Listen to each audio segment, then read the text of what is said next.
Halo alkane के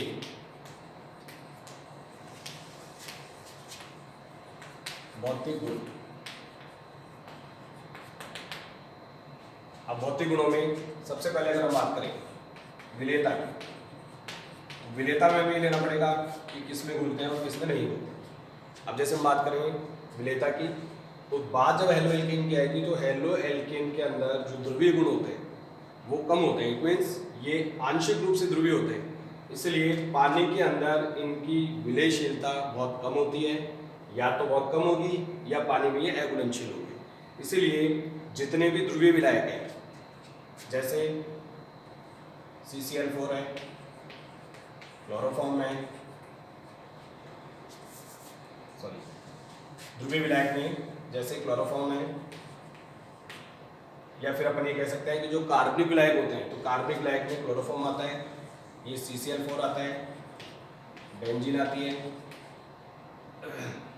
इन सब के अंदर, और एक अपना ईथर आता है, इन सब के अंदर ये घुलनशील होते हैं। तो ये अपन विलेयता के लिए लिए।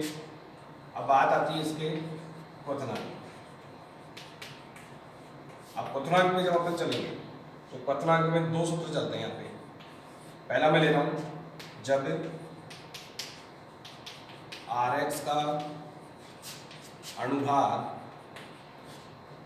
असमान हो,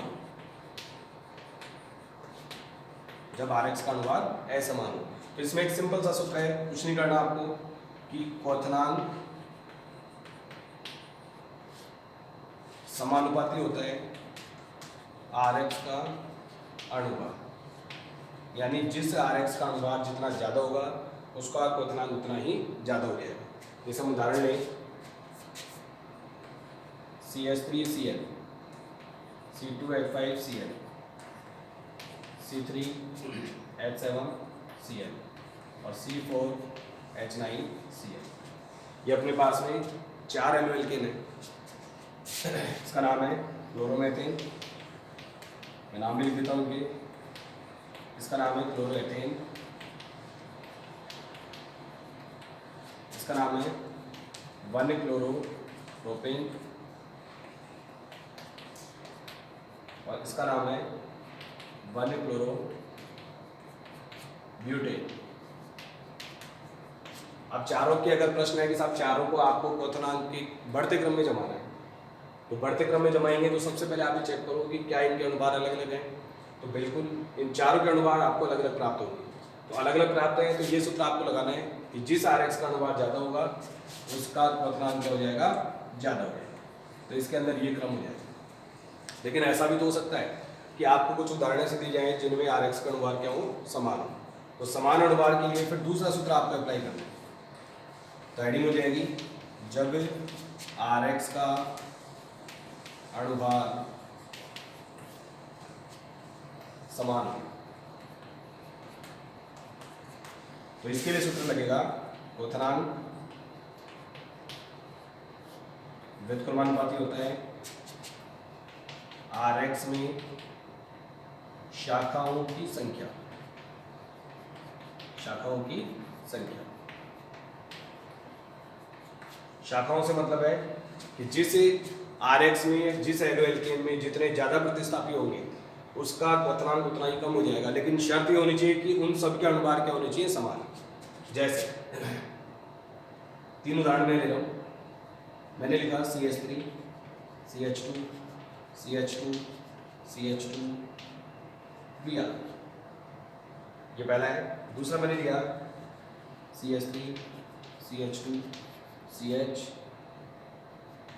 CH3, Br, और तीसरा मैंने लिया CH3, C, CH3, CH3, Br।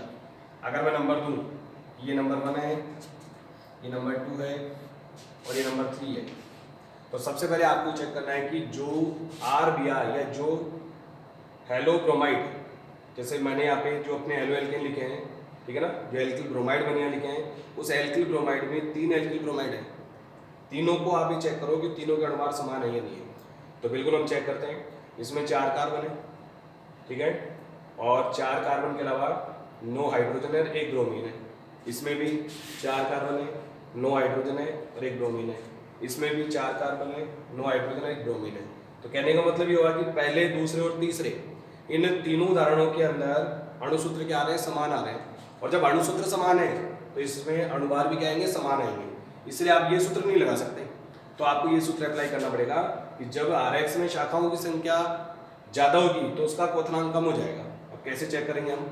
आपको क्या करना है कि ब्रोमीन जिस कार्बन से जुड़ रहा है उसको तो इसके साथ रख दो। अब जैसे मान लो मैंने इसको इसके साथ रखा, ये रखा, इसको मैंने इसके साथ रखा और इसको मैंने इसके साथ रखा। अब आप चेक करो, इसमें पूरा का पूरा ये एक प्रतिस्थापी है, एन प्रोपिल बोलते हैं इसको। इसमें 2 प्रतिस्थापी हो गए, एथिल और मैथिल, ठीक है। इसमें ये पूरा अकेला है, इसमें ये 2 हो गए और इसके अंदर 3 है। तो कहने का मतलब क्या हुआ, शाखाएं ज़्यादा किसमें हो गई, शाखाएं ज़्यादा इसके अंदर हो गई क्योंकि इसमें 3 प्रतिस्थापी आ रहे हैं। इसीलिए सबसे कम क्वथनांक होगा 3 नंबर वाले का, उससे ज़्यादा 2 नंबर वाले का और सबसे ज़्यादा हो जाएगा 1 नंबर वाले का। आगे समझ में, सबसे कम तीसरे नंबर वाले का, उससे ज़्यादा दूसरे नंबर वाले का और सबसे ज़्यादा 1 नंबर वाले का। अगर हम इनको डिग्री पे बांटें तो ये 1 डिग्री Rx है, वो 2 डिग्री Rx है और ये 3 डिग्री Rx है। यानी 1 डिग्री Rx का क्वथनांक ज़्यादा होगा, 2 डिग्री का उससे कम होगा और 3 डिग्री का सबसे कम होगा। तो ये थे अपने हैलो एल्केन के भौतिक गुण। अब अपना जो अगला लेक्चर होगा उसमें अपन पढ़ेंगे हैलो एल्केन के रासायनिक गुण। धन्यवाद।